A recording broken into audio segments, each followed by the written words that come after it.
Hola, buenas tardes a todos y a todas. Bienvenidos, bienvenidas una tarde más a los Diálogos para el Empleo. Y en esta ocasión, pues en conmemoración o celebrando el Día Internacional de la Filosofía, el próximo día 17, mañana, pues queríamos hacer algo diferente. Queríamos, como habían visto ya en la publicidad del evento, pues hacer una especie de fusión, de encuentro, de conexión entre lo que es la filosofía y lo que nos trae hoy aquí, que es el empleo, ¿no? Para ello, pues cuento esta tarde con Jonathan Vera, orientador laboral, experto en selección bueno, de uno de los grupos empresariales más importantes de Canarias y bueno, otro amante de la filosofía. Entonces, esta tarde vamos a hacer antes de darle la palabra a Jonathan, vamos a hacer un viaje, dar una serie de consejos acerca de la búsqueda activa de empleo, de la búsqueda de una profesión, a través de algunas citas filosóficas. Hacemos ese guiño desde el empleo a la filosofía, ¿no? Y bueno, Jonathan, ¿qué tal? ¿Cómo te encuentras? Hola Raúl, pues yo encantado. Ya sabes que tenía muchas ganas de hace tiempo de compartir un ratito contigo y qué mejor día, ¿no? O qué mejor semana que esta, que conmemoramos el Día Mundial de la Filosofía. Así que yo estoy encantado. ¿Vale? Dispuesto bueno, a dar consejitos a las personas, porque lo que vamos a intentar es que este vídeo va a quedar y la idea es, pues, o mi idea era, pues, tener a uno de los mayores expertos en selección, en procesos de selección, de búsqueda activa de empleo, sobre todo para echar una mano, ¿no? Para aquellas personas que nos estén viendo, vean en la filosofía un poquito de respiro, ¿no? Un poquito de serenidad. Esta palabra va a salir a lo largo de la tarde en algunas otras ocasiones. Y, y bueno, si quieres, comenzamos ya para explicar un poco la dinámica. Vamos a proyectar, vamos a tener en los fondos de la presentación, pues citas filosóficas, básicamente de estoicismo, de esa rama de la filosofía, área de la filosofía que nos ayuda a soportar un poco la situación de desempleo para aquellas personas que estén en situación de desempleo o la situación de un trabajo que no le gusta simplemente o de una profesión que no nos gusta, ¿no? Entonces va a ser simultáneo, vamos a estar como un combate, vamos dentro de la tranquilidad, va a ser un combate filosófico de citas filosóficas traídas al empleo, ¿vale? Hay que especificar que vamos a estar hablando de empleo, búsqueda activa de trabajo, búsqueda de la profesión ideal, ¿vale? Y bueno, Pero no eh, somos filósofos, ¿eh? No somos filósofos. no, O sea, no, no, nos nosotros encanta la no somos filosofía, filósofos. amamos la sabiduría. Eso es. Somos expertos, eso sí, en empleo y en orientación profesional. Ahí sí que vamos a echar la aclaración. Comenzamos. Yo les he traído mi primera propuesta para Jonathan y también para las personas que nos estén viendo, pues una cita de Epicteto que nos dice de las cosas que existen, unas dependen de nosotros y otras no. Bueno, he elegido esta cita, Jonathan, un poco porque muchas veces cuando estamos en la búsqueda activa de empleo, cuando no tenemos trabajo, pues una de las principales afecciones es el descontrol emocional, ¿no? Es ese desgobierno de las pasiones. Y, y yo creo que esta cita, a lo largo, bueno, la tengo por aquí, esta cita, a lo largo de todos estos años de orientación profesional, pues era algo que siempre hacíamos en los primeros días de clase, ¿no? Y era hablar con las personas de economía, hablar con las personas que estaban en situación de desempleo del mercado de trabajo, porque muchas veces nos echamos a la espalda tantas cosas y tantas cosas que no dependen de uno, que para mí era primordial empezar con esta, ¿no? Sobre todo para establecer un contexto.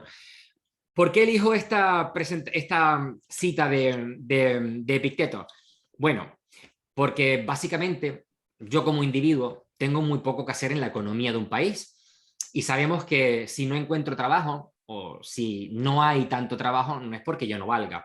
básicamente es porque a nivel macroeconómico existe un problema. Estamos en una crisis. Por lo tanto, hay que ir quitando sacos de arena a lo que uno piensa acerca de por qué no encuentra empleo, ¿no? No encuentra trabajo. Básicamente, problema económico, que sería el más grande, no depende de nosotros. Vamos a ir un poco haciendo referencia a la cita de Epicteto.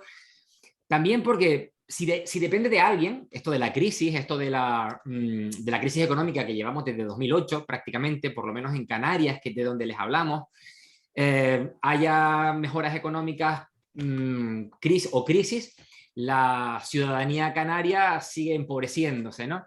Por lo tanto, si existe un responsable y de quien depende la macroeconomía, pues sería de uno de los principales problemas para la ciudadanía, según la encuesta del CIS, que son los políticos y las políticas, ¿no? Entonces, vamos a ir quitándonos cositas de encima. El tema político, porque es de quien depende el marco regulatorio y la gestión de los recursos, ¿no? También los datos de desempleo. Les aconsejo que no hagamos mucho caso de los datos de desempleo si estamos buscando trabajo, porque son siempre malos datos. Por mucho que intenten vender una mejoría, al final estamos hablando del desempleo, pues bueno, después de la crisis, que aumenta el desempleo. Es como un dato que va y viene, pero lo que va y viene en parte es la palabra desempleo. Por lo tanto, no nos culpemos de los altos índices de desempleo. Recuerden, estoy haciendo simplemente una aproximación para descargarnos a la hora de ir a buscar trabajo, ¿no? Y todo esto nos sobrecarga. Otra parte importante es no solo de encontrar trabajo, sino un buen trabajo, es que el sistema laboral español es precario. Precario en el sentido de temporalidad, que el sistema español, que la economía española canaria se lleve a cabo en parte a través de los contratos temporales, algo que no depende de nosotros. También la volatilidad, o sea, el hecho de estar constantemente en una crisis económica, todo el mundo al paro, viene la bonanza, todo el mundo al trabajo y estamos como siempre entrando, saliendo. Eso es una característica que no depende individualmente de cada persona. También la parcialidad, sobre todo en sectores turísticos, bueno, pues tener en cuenta que la parcialidad no depende de uno. Y ya para acabar con las cuestiones que no dependen de nosotros y que debemos tenerlas en cuenta a la hora de salir a buscar trabajo, para no mortificarnos básicamente, es que por lo menos en España y en Canarias, un 95% de las empresas son pequeñas y medianas empresas y las operaciones son muy elementales. Por lo tanto, esta menor calidad del mercado de trabajo, pues bueno, es estructural, es la economía que tenemos. Esto lo quería decir un poco porque al final nos echamos encima muchos aspectos que al final no dependen de nosotros. Ya les decía, dependen de movimientos económicos y en el peor de los casos dependen de una clase política, ¿no? ¿Qué depende de nosotros? Bueno, pues aquí ya sí que sería la variable personal y aquí un poco la parte de la orientación profesional. ¿Qué depende de uno cuando va a buscar trabajo? Pues bueno, la autorregulación, el salir calmado, calmada, el autoconocimiento, saber quién es cada uno y informarse acerca de cómo está el mercado de trabajo, tomar decisiones, elegir una profesión, indagar acerca de lo que le gusta a cada uno. Y bueno, básicamente esto lo que nos va a ayudar es a trabajar, o lo que nos centra esta frase de Epicteto es: céntrate por lo pronto en lo que está en tus manos, en tu influencia, ¿no? Y al final, esta fase de autogestión, que es un poco la que vamos a trabajar hoy, y autoconocimiento de la orientación profesional. Jonathan, te cedo la palabra. Vale, sí, a mí me gustaría contestarte pues con una cita, ¿no? Que me parece tan importante esta parte de lo que depende o lo que no depende de nosotros, que me gustaría contestarte con una cita, ¿vale? Mira, de ti dependen tus deseos, opiniones y acciones, pero de ti no dependen tus posesiones, tus cargos, ni las opiniones ni acciones de los demás. Vale. Raúl, como estabas diciendo, y yo lo veo, ¿vale? En el día a día, al final, una parte clave en la búsqueda de empleo y en poder lograrlo es mantener las emociones gestionadas, ¿vale? Al final hay una situación de desgaste de años buscando trabajo, un contexto negativo, un bombardeo continuo de información, y eso hace al final que aflore frustración, tristeza, preocupación, etcétera, ¿no? Entonces, es verdad que el tener la capacidad de mantenernos serenos, ecuánimes, equilibrados en la búsqueda de empleo, puede marcar la diferencia, y además la marca, ¿vale? Entonces, ¿dónde está el problema? Tal y como pones la cita, dependen de ti tus deseos, ¿vale? Es decir, qué deseas y qué no deseas. Pero claro, ¿qué ocurre si yo deseo algo que no está 100% bajo mi control? Es decir, ¿qué pasa si yo pongo toda mi expectativa, mi deseo intenso en que quiero ese puesto de trabajo? Quiero que me cojan en ese puesto de trabajo. Y mi valía personal está en conseguir ese puesto de trabajo. O sea, yo me valoro a mí personalmente en conseguir ese puesto de trabajo, pero resulta que esa decisión no está en mí, está en las manos de otro. Con lo cual, ¿qué acabo siendo? Esclavo de otro. ¿Vale? Y ahí no tienes tu esfera de libertad, ahí no estás en tu esfera de libertad, ¿no? Entonces, si lo traemos un poco al empleo, ¿vale? Y a lo que yo veo todos los días, ¿qué no depende de nosotros? ¿Qué nos puede hacer que en algún momento nos frustremos, nos pongamos tristes, etcétera? Perdón. Yo quiero que me promocionen en el trabajo. Yo te pregunto a ti, por ejemplo, Raúl, si tú quisieras promocionar en el trabajo, ¿eso estaría bajo tu control? ¿Eso depende de ti? En parte dependería de mí dar lo mejor. La premisa es hasta donde llegue, ¿no? Un poco lo que hablábamos también de Epicteto, veo que eliges al mismo autor, mismo filósofo. Depende de mí dar lo mejor. Es verdad que la decisión final ya no está en mis manos, ¿no? Efectivamente. O sea, depende de ti que tu currículum sea leído por un entrevistador, ¿no? No, tú puedes tener el mejor currículum posible, sí, pero que lo lea o no, no está en tus manos, ¿no? Entonces el foco tiene que estar ahí, ¿no? En dar lo mejor de uno, hasta donde uno pueda llegar, pero nuestro deseo, es decir, esa aspiración intensa de conseguir, no puede estar en lo que está en las manos de otro, ¿no? Entonces te pongo ejemplo, o sea, yo sí puedo poner toda mi intención en tener el mejor currículum posible, en informarme de la empresa antes de ir a la entrevista, etcétera, ¿no? Todo eso está en mis manos. Pero cuando yo tenga todo ese trabajo hecho, el día que yo vaya a la entrevista, yo tengo que ir desde la serenidad, porque yo he hecho mi trabajo, lo que salga de ahí va a estar en manos de otros, ¿no? Y no es resignación, ¿eh? Que me gusta matizarlo, es aceptación, aceptar la realidad para poder enfocarte en el aquí y ahora, en lo que sí puedes cambiar, ¿no?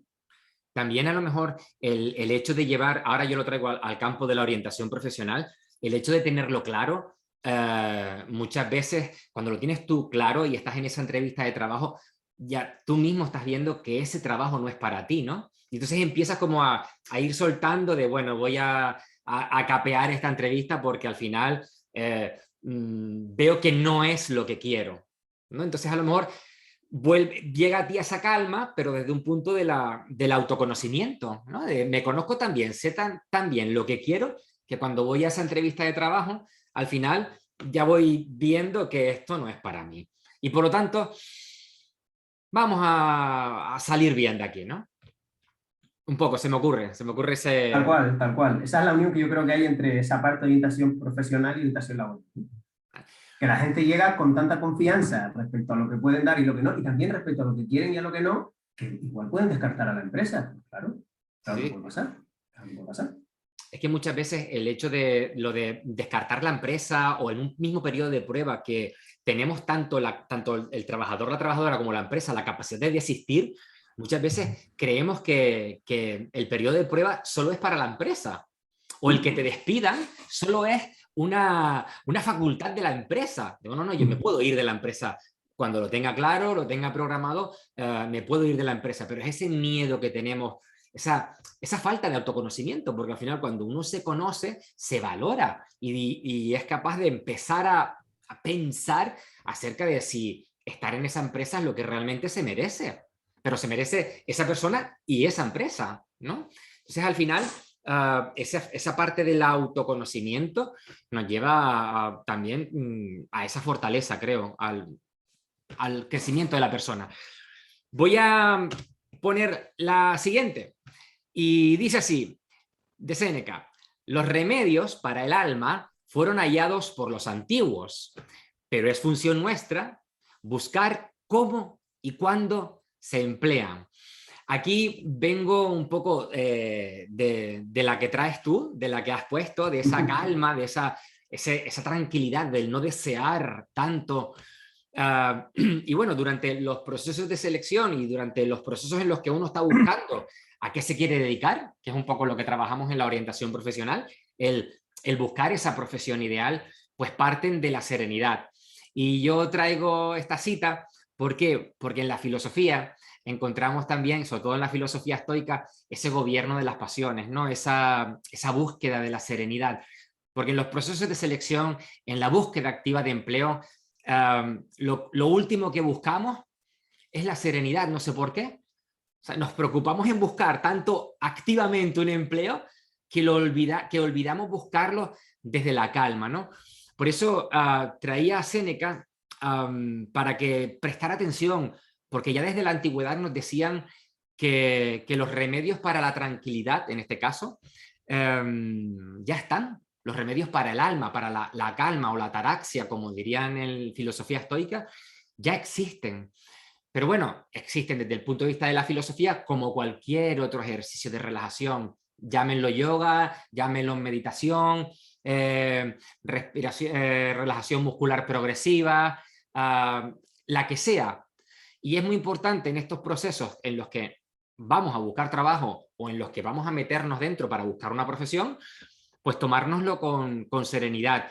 Y esos remedios para el alma, como habla Séneca, ya existen. Yo los traigo a clase normalmente desde el punto de vista de la relajación y la atención. Esa serenidad tan importante, no solo para preguntarse uno a qué se quiere dedicar el resto de su vida, sino también, Jonathan, por ejemplo, en los procesos de selección, ¿no? Ese nerviosismo con el que van las personas. Y al final es un factor clave, porque yo he tenido gente delante que han sido, te diría, candidatos, candidatas ideales para el puesto, pero precisamente por no saber gestionar ese... A ver, yo creo que también hay que entender que ese momento muchas veces para la gente es el momento más importante, igual de los últimos, no sé, 3, 6 meses o 2 años de su vida, ¿no? Sí. Entonces, prepararse para ese momento, pero desde la serenidad es fundamental, porque es que igual puede que llegue el momento y no consigas demostrar todo eso que sabes que tienes, ¿no? De ahí la importancia, o sea, cursos de formación, perfecto, ¿vale? Prepararse, bien, pero la parte emocional de cómo uno tiene que estar, en mis procesos de selección seguramente sea más del 50%, ¿no? Pero, La serenidad. sin duda, sin Vale. duda. Pues ya saben, hagamos caso a lo que nos dice Séneca, porque Jonathan lo está buscando. Parte de esa serenidad. Pero también tiene que ver mucho esa serenidad para que surja la persona, ¿no? Porque a veces los nervios no nos dejan mostrar quiénes realmente somos, ¿no? Y al final, pues, echemos mano de lo que nos dicen los filósofos estoicos, de que los remedios existen. Los remedios para la calma, la tranquilidad, ya existen. Y bueno, ellos hablan de filosofía, pero nosotros lo traemos un poco al presente, pues desde cualquier técnica de relajación, ¿no? Un poco que podamos aplicar, entrenarla previamente, ¿vale? Antes de ir a acudir a los procesos de selección o cualquier circunstancia en la vida. Te cedo la palabra. ¡Ping! Pues me viene genial lo que has comentado porque hablas de entrenamiento y en cuanto al entrenamiento, pues mira, te traigo una cita de Séneca. Si no quieres ver a un soldado temblando en plena batalla, entrénalo antes mientras haya paz. Todos sabemos que los soldados no entrenan en tiempo de guerra, en tiempo de guerra desgraciadamente combaten, ¿no? Pero entrenan antes, o sea, entrenan en tiempos de paz. Y eso es lo que a mí me gustaría con esta cita trasladarlo un poco a la gente, ¿no? Es decir, hay una herramienta muy potente, además, una herramienta que es una herramienta originalmente estoica, o sea, tiene muchos miles de años, que se llama la previsualización negativa, ¿no? Es decir, se trata un poco de imaginar una situación que te resulta angustiosa, que sea nueva para ti y que además imagines el peor desenlace posible. Pero claro, esa situación está en tu cabeza, no hay peligro para ti, ¿no? Entonces tú hablabas de que eso lleva entrenamiento, pero claro, ¿cómo se entrena uno en entrevistas de trabajo si uno no tiene todos los días una entrevista de trabajo, ¿no? ¿Cómo mejora? Bueno, pues hay formas de hacerlo, pero una manera de llegar sereno a una entrevista de trabajo es imaginar que vas a esa entrevista que tanta ilusión te hace y te sale muy mal. No es que te levantas por la mañana y a pesar de levantarte, de salir de casa con 30 minutos de antelación, es que no vas a llegar porque hay una cola. Y luego llegas y no hay aparcamiento. Y luego resulta que te has olvidado no sé qué, o sea, te puede salir muy mal. Si haces entrenamiento, si haces ese entrenamiento en tu cabeza, lo único que estás haciendo son dos cosas. Primero, prepararte para afrontarlo, ¿vale? Es decir, si esto pasa, de todas estas cosas, cuáles dependen de mí y cuáles no, ¿no? Es decir, que haya una retención, Pues no depende de mí. Sí depende de mí mantener ese momento la calma para no llegar hecho manos de nervios en la entrevista, ¿verdad? Vale. ¿Qué otras cosas dependen y no de mí? Todo eso lo estás entrenando en tu cabeza mientras te estás exponiendo a esa situación, ¿no? Y es una técnica muy potente. Hay gente que la entrena imaginándolo, pero hay gente, como en mi caso, que no tiene tanta imaginación, y entonces lo escriben.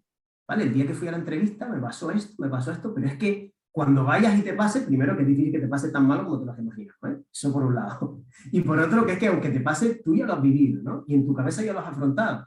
Entonces ahí hay dos efectos. Uno, sabes cómo afrontarlo, y otro, disminuye el impacto negativo de la ansiedad que te puede pasar, ¿no? Y no es que se quede en una técnica estoica de hace 2000 años, es que la ciencia y la psicología, la terapia cognitivo-conductual lo hace eso mismo en las terapias de exposición a fobias, ¿no? Es decir, si a ti te dan miedo las arañas, Raúl, que no lo sé, supongamos que tú te empiezas a imaginar que te metes en un ataúd lleno de arañas, ¿vale? La primera vez que lo hagas no vas a querer imaginarlo ni 2 minutos, pero luego se va a producir un fenómeno que se llama habituación, es decir, te vas a ir habituando, tus niveles de intensidad que se pueden medir de ansiedad van a ir bajando y va a llegar un punto en el que, bueno, igual todavía las arañas te dan miedo, pero no sales corriendo, ¿sabes? Entonces, es una técnica muy sencilla, porque cada uno la puede ajustar a lo que quiere, la puede llevar, se puede ir entrenando, subiendo el nivel de intensidad, pero en todo esto que decía del entrenamiento para llegar serenos, los estoicos, es decir, ya la filosofía helénica antigua nos da herramientas, ¿no? Que además la ciencia ha confirmado con el tiempo. O sea, no. La idea, por decirlo así, sería entrénate en lo peor que pueda Es lo suceder en peor. el momento de la entrevista y busca soluciones. Me refiero de Exacto. mientras te estás haciendo ese panorama, o sea, te estás montando la película. Imagínate, mañana Eso es. tenemos una entrevista. Escribe, tú dabas dos opciones. Uno es el que lo pueda imaginar o la persona que la pueda imaginar, que se imagine la situación, o incluso escribirla.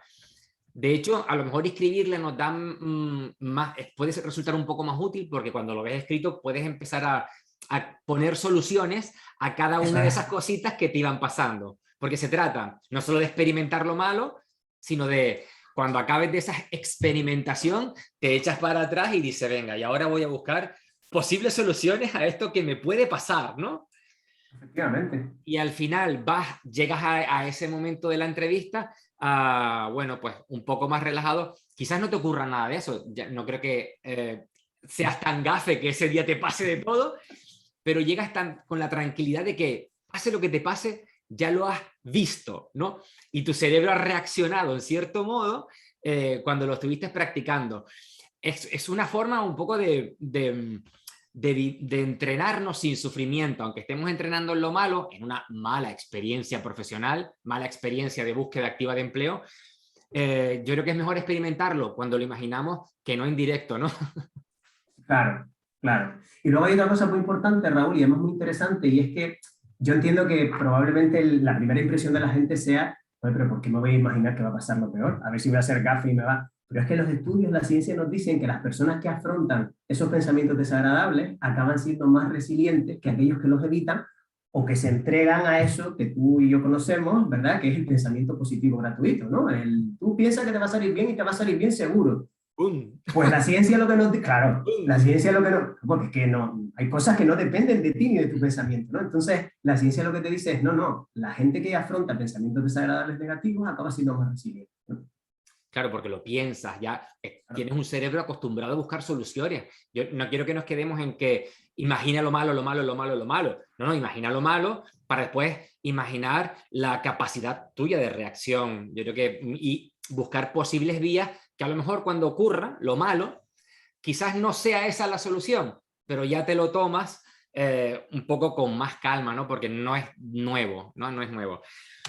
Vamos con otra. También de Séneca y nos dice, así pues, debe forzársele para que comience. Además, no es una medicina amarga, pues mientras va curando, ya deleita. Aquí yo la traigo un poco, pues, básicamente de lo que decías de premeditatio malorum, ¿no? Eso de previsualizar lo malo. Bueno, hay que forzarse. Yo creo que he traído esta cita porque es verdad que la principal afección de un desempleo o de una situación de desempleo de muy larga duración, al final no es la falta de formación, no es la falta de experiencia profesional, básicamente es la falta de motivación, ¿no? Es un factor de de baja autoestima también, ese sufrimiento, ¿no? Séneca nos dice que hay que forzársele. En clase suelo coincidir con bastantes compañeras que me dicen, no hago nada durante la semana o no tenía pensado venir, pero me levanté, me arreglé y aquí estoy en clase. Al final es un poco lo que estamos trabajando, lo que nos dice Séneca. Si queremos algo, si queremos trabajar una virtud, si queremos salir del desempleo, de la situación de desempleo, hay que forzársele al alma, vamos a ponerle un titular, ¿no? Y es lo que nos dice, así pues debe forzársele para que comience, ¿no? Toda búsqueda activa de empleo, la vida laboral de una persona, la vida profesional de una persona no podemos dejarla en ningún momento en manos de ningún servicio de empleo, porque ya partimos de que no son del todo eficaces. Por lo tanto, ¿en manos de quién vamos a dejar nuestra vida profesional? Volviendo a Epicteto, a la frase del principio, pues ¿de quién depende la vida de uno en gran parte? De uno mismo, ¿no? Al final, entregarle tu vida laboral a un servicio de empleo para que haga lo que quiera con ella, pues creo que es un gran error, ¿no? Por eso traje a Séneca, porque tenemos que forzarnos, y forzarnos quiere decir que por muy pocas ganas que tengamos, que el día que vayamos, por ejemplo, a alguna sesión de orientación profesional o alguna entrevista de trabajo, salir a la búsqueda activa de empleo, que lo hagamos al principio, forzándonos un poquito, que ya veremos cómo la máquina, un poquito, poco a poco, va arrancando. Y el primer día cuesta, esto es como cuando uno va al gimnasio, el segundo día también cuesta.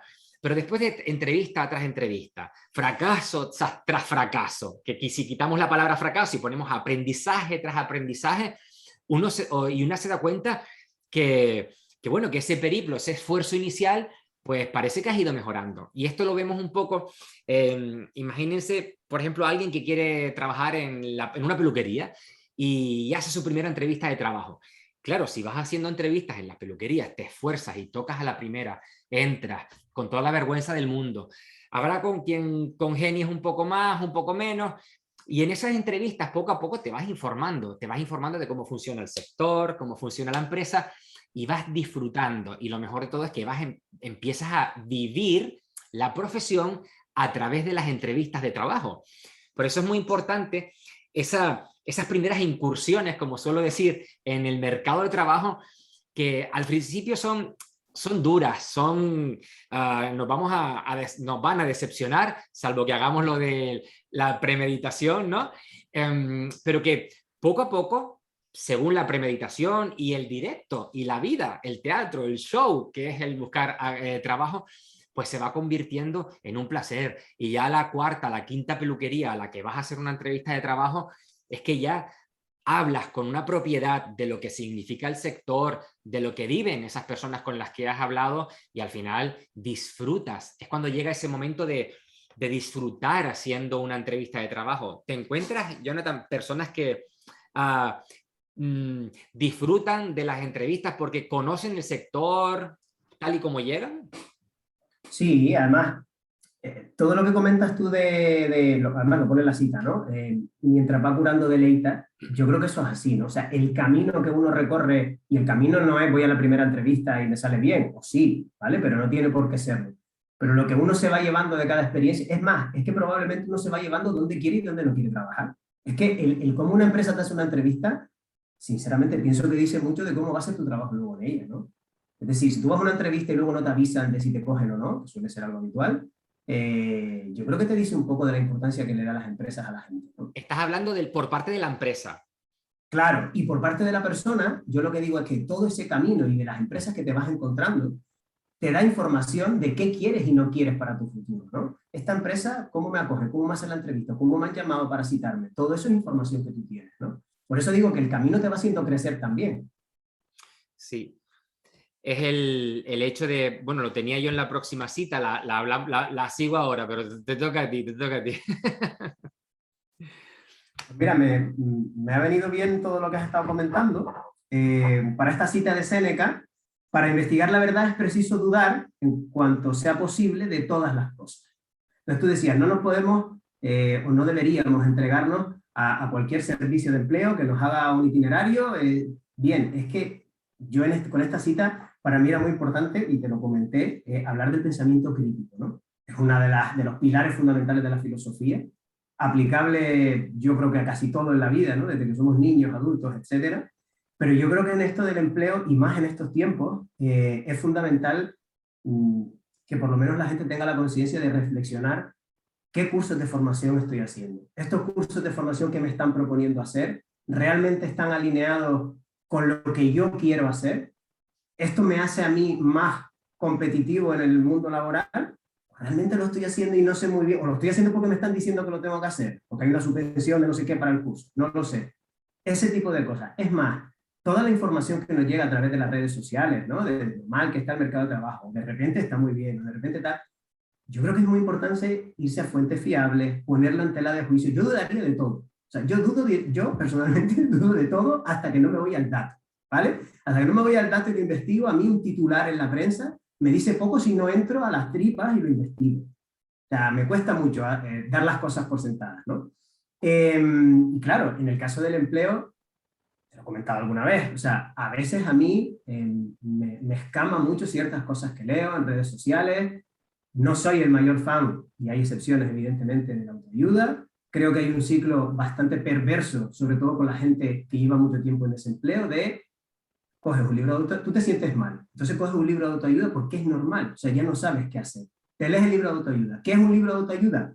Vuelvo a decir que habrá de todo, pero en general son libros con recetas genéricas para todo el mundo, que es el mismo libro para todo el que se lo compra, ¿vale? Entonces te están dando una receta genérica a ti, que tienes un contexto determinado, vienes de una situación determinada, eres una persona diferente a todas las demás, pero tienes una receta igual para todos. Claro, igual le viene bien o le funciona a 10 de cada 100, pero con los otros 90, ¿qué hacen? Que se vuelven a sentir mal. Pues que encima me leo el libro, lo aplico y no me sirve. ¿Y qué hago? Pues como me siento mal, vuelvo a otro libro de autoayuda y ahí me quedo. Me puedo quedar así mucho tiempo, ¿no? Y entre otras cosas, y tú también lo sabes, estoy aquí contigo hoy porque sé cómo trabajas tú. O sea, la gente que investiga, va a los datos, crea un método, lo prueba y lo mejora, para mí eso es fiable. Pero alguien que suelta una palabra o una frase muy bonita, si tú quieres puedes con todo, yo creo que eso es un pozo de frustración para mucha gente y además me parece bastante perverso.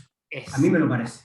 es un poco la búsqueda de la verdad, ¿no? Los que investigamos, los que probamos, es un poco la búsqueda de la verdad. No sé si lo que encontramos en la verdad es también, sí que desde el punto de vista profesional, pues las personas que están en situación de desempleo, lo que dices tú, se agarran un clavo ardiendo, ¿no? Por eso esta cita que traes de Séneca es muy interesante, porque sabemos la poca eficacia que tienen las políticas activas de empleo, tanto la orientación profesional en los servicios de empleo, como la formación, como las bonificaciones. Datos oficiales lo dicen, del gobierno de España, que no son del todo eficaces. Sin embargo, vemos que esta cita puede ayudar a muchos. Quizás, así como en la entrada de Auschwitz decía, el trabajo os hará libres, yo lo que pondría en las oficinas de empleo sería duda para ser libre. Porque al final es como el flautista de Amelín, ¿no? Entran porque escuchan una musiquilla, la musiquilla de vamos a encontrar empleo, vamos a encontrar empleo, vamos a encontrar empleo. Y los ves como dirigiéndose a todos esos servicios de empleo cuando la eficacia es muy baja o incluso en los mayores de 50 años, contraproducente. O sea, ya no es que no sea eficaz, que es un despilfarro económico, sino que encima es que una persona mayor de 50 años, si supiese científicamente que estar dentro de una determinado tipo de políticas activas de empleo le resta competitividad los 2 años siguientes, quizás se lo plantee, ¿no? Por eso esta frase yo la pondría en la entrada de los servicios de empleo. Para investigar la verdad es preciso dudar. O sea, que pondría duda antes de pasar.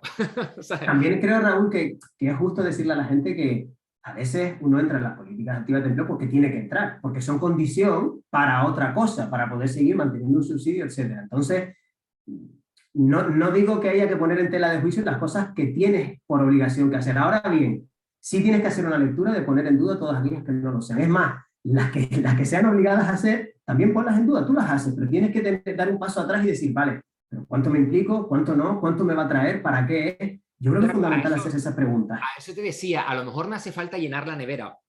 Voy a esa política activa de empleo, pero tienes que tener claro que esa política activa de empleo en la actualidad, bueno, en la actualidad no, históricamente y en la actualidad en España, tienen un efecto negativo. Y el efecto negativo es la morfina. Y la morfina lo digo porque cuando consumes muchas políticas activas de empleo, cuantos más políticas activas de empleo a lo loco consumas, menos empleabilidad, menos capacidad, menos atractivo, menos atractiva eres para la empresa. ¿Por qué? Porque te has enganchado en un sistema de desorientación, básicamente, porque quien empieza un curso de jardinería lo termina, acaba uno de restauración, y así va empatando, ¿no? Y yo creo que, aunque lo revistan como un derecho, el de la formación, es verdad que es un derecho el de la formación, pero es una responsabilidad elegir bien en qué quieres formarte, ¿no? Y ahí la frase que dices, la que has puesto de Séneca, de dudar.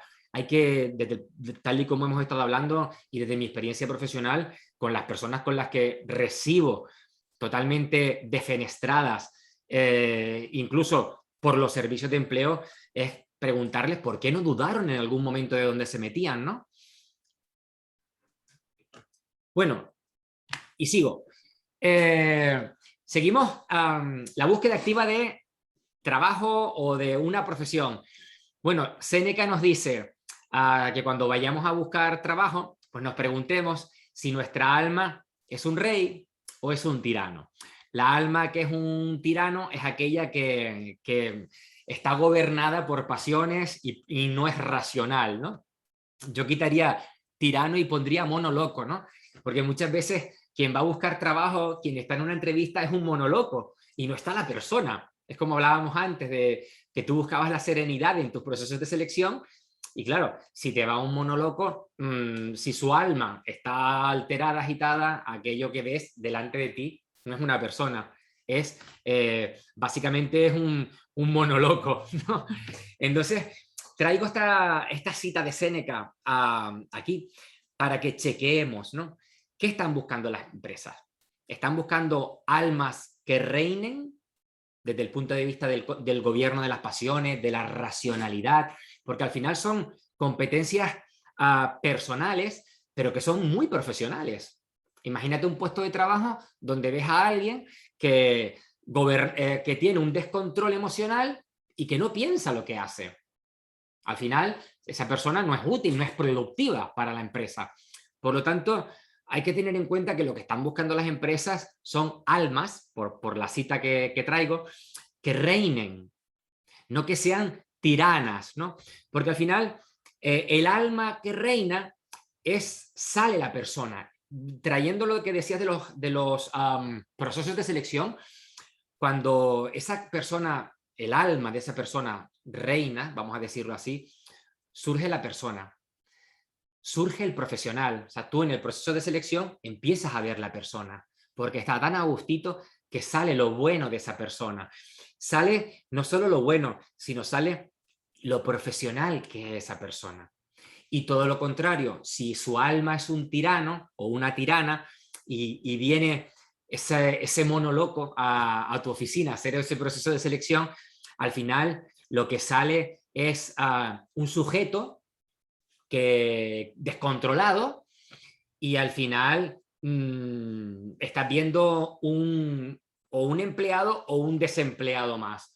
O sea, el alma que es reina, que gobierna la razón, que gobierna las pasiones, hace que surja la persona y hace que surja el profesional. Y es algo que surge, una cosa y la otra, es casi automático, ¿no? Sin embargo, si lo que nos llega es un monoloco, al final no surge ni la persona ni el profesional, surge un desempleado o una desempleada más, ¿no? Pues mira, Raúl, si yo te tuviera que contar, por lo menos desde mi punto de vista, qué competencias son importantes ahora mismo en cualquier trabajo, teniendo en cuenta el contexto en el que nos movemos de incertidumbre siempre, todas están relacionadas con que una persona que sea lo más alejado posible de un monólogo, ¿vale? Es decir, Si habláramos de competencias tan importantes como la adaptación a los cambios que están habiendo, es decir, todos hemos vivido en un último año y medio, 2 años, en los que los trabajos se han convertido en algo totalmente distinto a lo que eran, ya no solo porque hemos salido probablemente de la oficina e irnos a casa, hay gente que se ha tenido que reinventar, hay gente que ha ido un ERTE, hay gente que ha ido un ERE, o gente que se ha seguido sin trabajo, como sea, ¿no? Pero es verdad que al adaptarnos a todos esos cambios, eso lleva implícito una gestión emocional muy importante. Es decir, yo en mi caso, de un día para otro, no recuerdo qué día era de marzo de 2020, pero yo tenía 15 o 20 procesos de selección abiertos y tuve que cerrarlos todos porque vino una pandemia y dijeron, todo, cerramos todo, ¿no? Claro, reinventarte, y eso pues, yo lo tenía más fácil, pero habrá gente que habrá tenido que cambiar completamente su trabajo. Si tú ya estás en un nivel en el que tus pasiones te gobiernan a ti y no la gobiernas tú con la razón, eso te puede llevar por delante directamente y convertirte en un desempleado más fácilmente, ¿vale? Sea porque tú no lo aguantas y te vas, sea porque la empresa prescinde de ti. También puede pasar, ¿vale? Y para otras competencias muy importantes como trabajar en equipo, cada vez se trabaja más en equipo, o sea, es muy difícil que encuentres ahora mismo un trabajo, y te hablo ni de trabajo de desarrollo de software, son individuales. Nosotros, por ejemplo, nuestros desarrolladores de software trabajan en parejas, ¿no? Trabajan con presión, imagínate 2 personas que tienen que programar, ¿vale? Y tienen sus pasiones dislocadas, ¿no? Imagínate cómo puede salir ese código, ¿no? Pues a eso me refiero, ¿no? O sea, digamos que ese gobierno de las pasiones, que igual estamos usando un término muy, muy gobierno de las pasiones, pero se trata de saber gestionar las emociones desde la serenidad y desde el equilibrio, ¿no? Están de forma transversal en todas las competencias más importantes que se piden ahora mismo en los puestos de trabajo. Y al final, ese gobierno de las pasiones, esa autorregulación emocional, nos lleva a una persona, no solo ya que está buscando trabajo, o la que, como dices tú, ya dentro de la empresa, que disfruta de una mejor salud. Esa salud nos hace productivos al final. O sea, que tú que estás haciendo la entrevista, ya estás viendo en la serenidad, en esa alma reina, por decirlo así, estás viendo salud y productividad.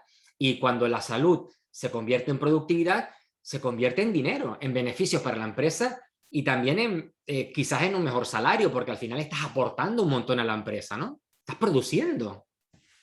Claro, fíjate que eso es como ya el matrimonio que se produce entre una persona que sabe que quiere trabajar en esa empresa, ¿vale? Que probablemente elige que quiere trabajar en esa empresa, y la empresa le elige a él porque precisamente es una persona que viene con esa capacidad de gestionar su propio interior, vamos a decir, ¿vale? Porque siempre vamos a tener a alguien alrededor que nos va a remover, pero si nosotros gobernamos nuestras propias pasiones, ¿vale?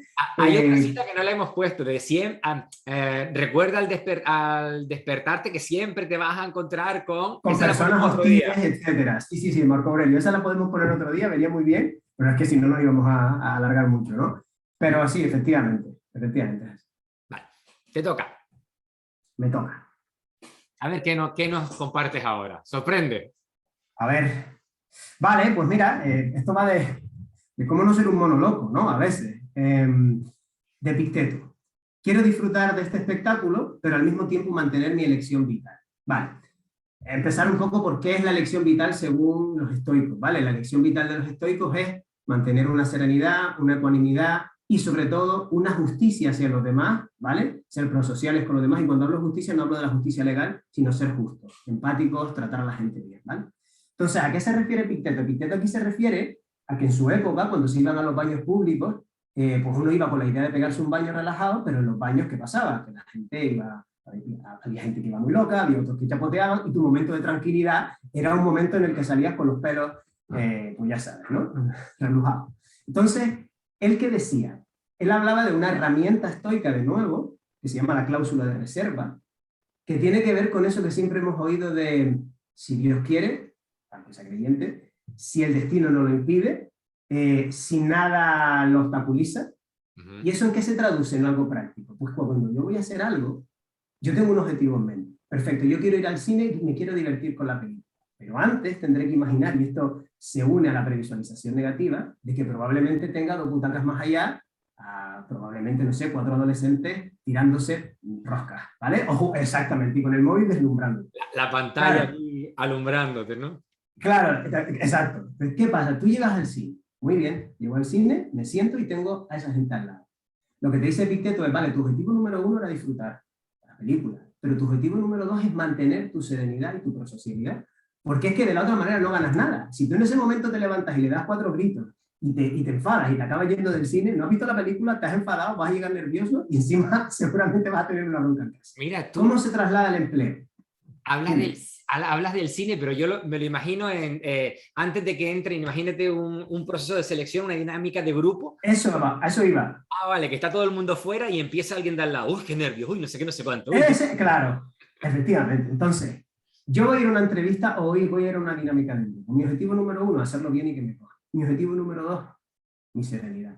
Tiene que estar al mismo nivel eso que lo otro. Es decir, tu objetivo uno, que es que te cojan y que te salga bien, tiene que estar al mismo nivel de importancia a mantener tu serenidad y ser justo y prosocial con todo el mundo, ¿no? Fíjate que al final conseguir tu objetivo, que es ir al cine y disfrutar de la película, no depende del todo de ti.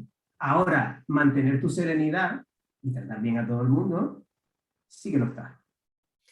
¿Vale? menudo esfuerzo nos está suponiendo toda esta tarde, lo que al final siempre volvemos al mismo punto, ¿no? La parte de la serenidad, la calma, que depende de uno o de una, es una garantía, no solo para encontrar trabajo, sino para iniciar otros procesos traídos un poco a la orientación profesional. Si quieres conocerte, no puedes conocerte desde el estrés, desde la ansiedad, tienes que conocerte desde la serenidad, ¿no? Vamos con una de las últimas, porque ya nos queda poquito tiempo. Dice, los dioses hicieron que dependiese de nosotros lo más poderoso de todo. Y lo que dominaba, lo demás, el uso correcto de las representaciones. Esto lo llevo un poco, pues, porque muchas veces estos procesos de selección se pueden convertir en algo frustrante, ¿no?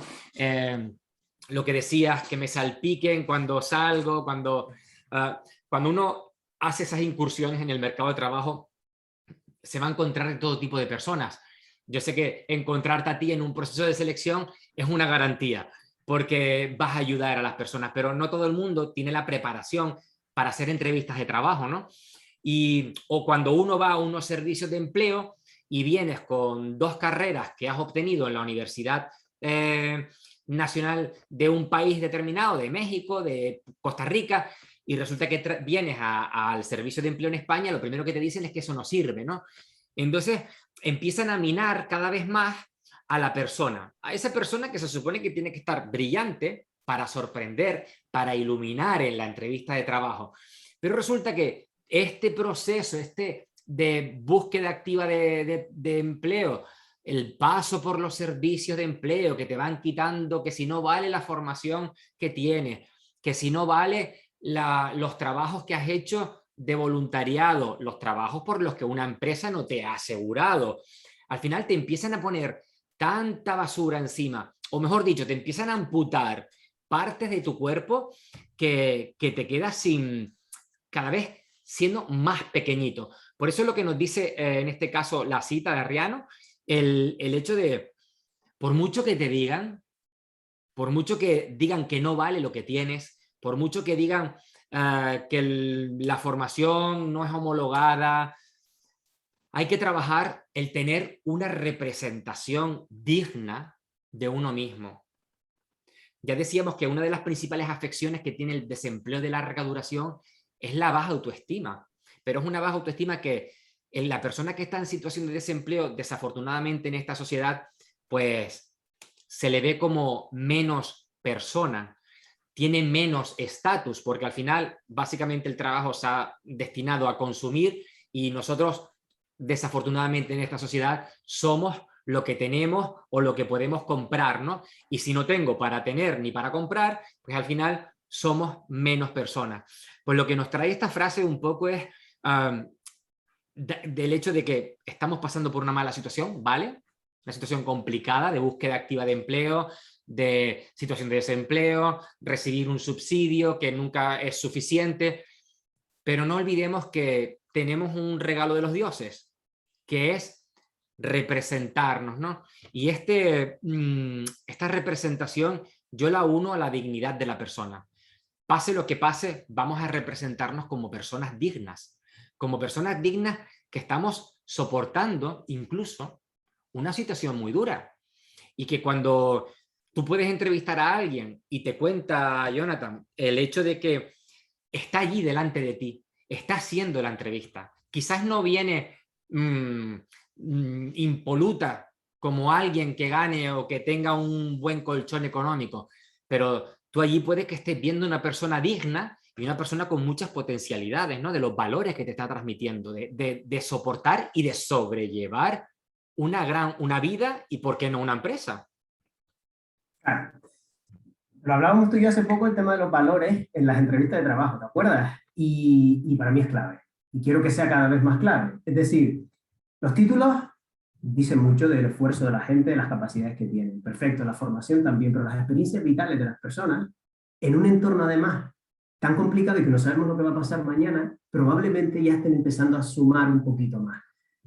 Hay una tendencia, por lo menos entre las empresas, vamos a decir, punteras, ¿vale? En la parte de selección, de cada vez reducir más los límites de las titulaciones, etcétera, ¿no? Es decir, no limitar tanto los títulos, necesito un ingeniero, necesito una persona con FP administrativo, sino dejar esa parte más abierta y valorar más a las personas cuando las ves en acción en el proceso de selección. Y tiene que ver con eso, ¿no?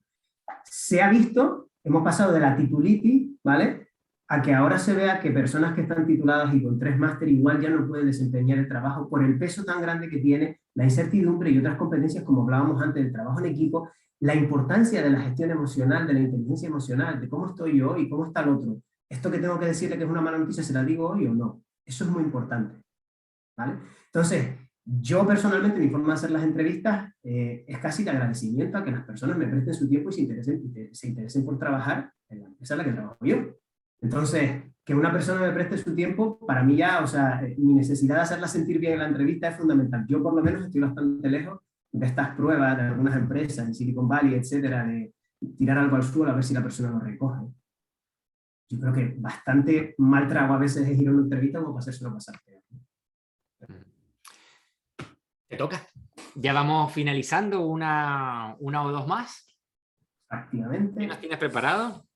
Pues mira, va un poco en la línea con lo que decías, ¿no? Lo que turba a los hombres no son las cosas, sino sus juicios sobre las cosas, ¿no?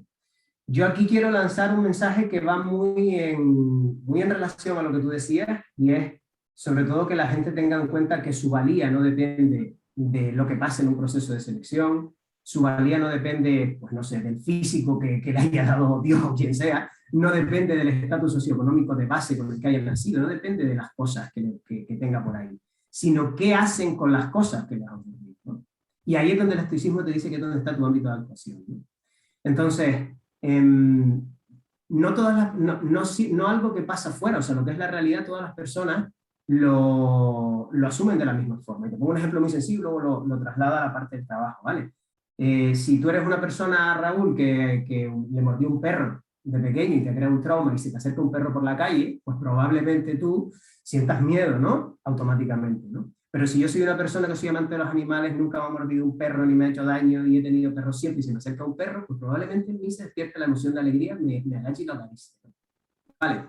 Es decir, ¿las cosas son malas o buenas? No, las cosas no son malas ni buenas, depende de la realidad que tú te hagas. Es decir, muy en relación con tu cita, de la impresión que se graba en tu cerebro. La realidad es una afuera, pero en tu cerebro cuando te la representas es otra y depende del saco, de la mochila que tú llevas, de tu personalidad, de tus experiencias, de tus creencias. Por lo tanto... Entonces, sí. No, lo que te quería decir era que al final, cuando tú sales de una entrevista y no te cogen y tú dices, esto es horrible, no me han cogido en esta entrevista. Un momento, ¿horrible? O sea, los estoicos lo que te dicen, la filosofía te dice, no puede ser horrible si no dependía de ti. O sea, habría sido horrible que tú hubieses holgazaneado mucho, hubieses llevado un currículum hecho un desastre, no te hubieses informado a la empresa, ni nada por el estilo. Pero no puedes decir ni ponerle el calificativo horrible a algo que no dependía de ti. Esto es lo que nos está diciendo la filosofía. Por lo tanto, el ir a una entrevista de trabajo, lo traigo a la parte de la orientación profesional, cuanto mejor preparado llevemos un proceso de selección, desde el punto de vista del autoconocimiento, no solo de uno, sino de la empresa a la que uno va, menos probabilidades de hacerlo mal, pero también que en el caso de que no me hayan dado el puesto de trabajo, el habérmelo preparado tanto es una garantía de que, oye, yo puse todo lo que estaba de mi parte y algo no estaba en mis manos y casualmente fue lo que hizo decantarse la balanza o la decisión de la persona que tenía delante, ¿no? Y nos lleva un poco más al salir de esa entrevista de trabajo un poquito más reforzados y no destrozados por el hecho de no haber hecho nada, ¿no? O no haber Claro, distinguido qué estaba en mis manos y qué no. claro, o sea, ahí Raúl, tú imagínate una persona que ha hecho un proceso de orientación profesional, se conoce, sabe lo que quiere, llega a una entrevista, su tercera entrevista, ¿vale? Para lo que realmente quiere hacer. No le sale bien, no la cogen.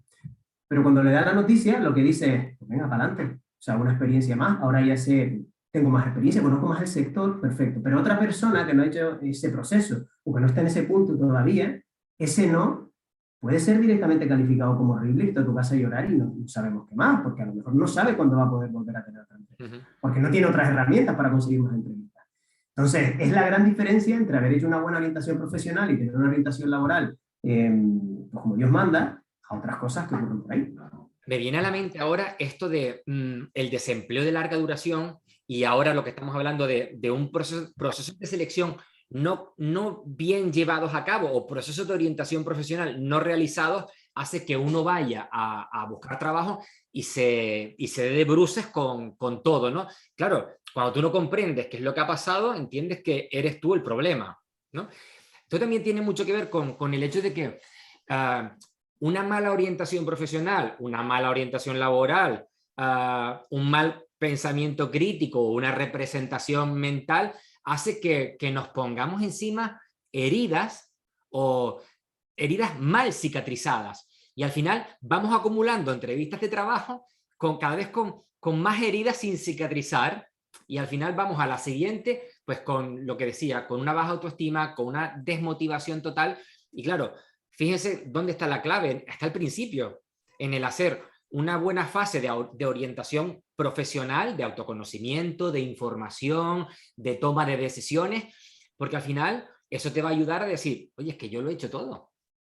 Algo falló, ¿no? Y lo que vas haciendo es añadiendo experiencias y aprendizajes en lugar de heridas, porque al final vas más con más heridas, te vas desangrando cada vez más. Y yo creo que esto de la búsqueda activa de empleo es un proceso donde tu tiempo, tu energía y tu esperanza debe ser como el oro, como oro.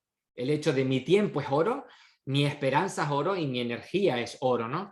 Y toda esta preparación evita el despilfarro de tu energía, de tu tiempo y de tu esperanza, porque al final tiempo, energía y esperanza va a contribuir a que tú estés en un proceso de selección relajado. Si tienes tiempo, si has escatimado tu tiempo y no lo has despilfarrado por ahí a lo loco, llegas no solo con tiempo, llegas con tranquilidad, llega con esa serenidad de la que hablábamos al principio, ¿no?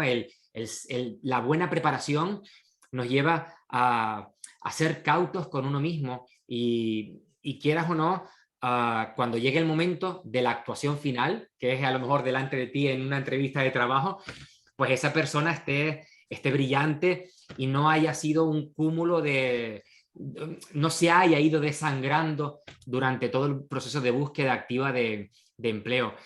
Jonathan, vamos. Fíjate, Raúl, que ahí hay una cosa y es, en uno de los caminos probablemente salgas de esa entrevista diciendo, vale, pero a la cuarta es la mía, pero por el otro camino igual sales diciendo, yo no sirvo para esto. Y ese es como a veces el final de ese camino y el principio de lo peor. Claro, el ¿Sabes? acompañamiento. Tiras la toalla, ¿sabes? El acompañamiento, yo sé que muchas veces las personas que están en situación de desempleo es fácil la desorientación, porque están constantemente siendo llevados y traídos por servicios de empleo, por personas que quieren ayudar, pero que al final vemos el resultado que tienen, que desde el punto de vista de las políticas activas de empleo, hay que remarcar que, cuidado, la frase que pusiste tú, duden de todo, duden absolutamente de cualquier servicio de empleo porque ahí están los datos. La cuestión es que muchas veces necesitamos de ese acompañamiento, ¿no? Y yo creo que no hay mejor acompañamiento que uno mismo. Y ya para ir finalizando, el hecho de acompañamiento de uno mismo surge cuando encuentra esa serenidad, cuando esa alma es una reina, cuando el razonamiento, el juicio, pues hacen acto de presencia dentro de uno, ¿no? Jonathan, una hora. Se nos han quedado citas, por lo menos a mí se me han quedado A algunas mí citas. también. O sea que podemos hacer próximamente otro combate de citas filosóficas, Cita. ya más allá del Día Internacional de la Filosofía.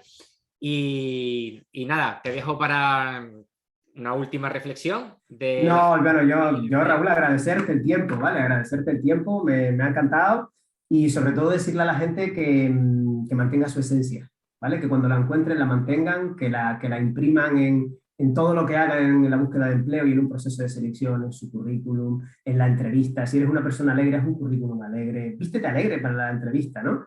Es súper atractivo para un entrevistador cuando una persona ha descubierto su esencia y es coherente en todo el proceso con él. Pues muchas gracias, Jonathan. Esta va a ser Gracias la a ti. primera de los diálogos para el empleo y ponemos filosofía y empleo y ya va siendo hora de traer un poquito de filosofía al empleo y al mundo del trabajo.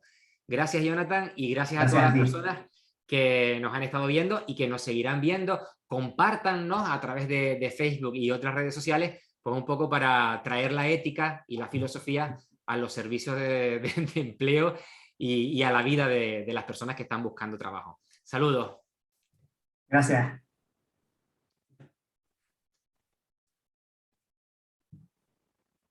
Listo. A ver, este vídeo ha finalizado. Uf, ya está. Estabas nervioso, ¿eh?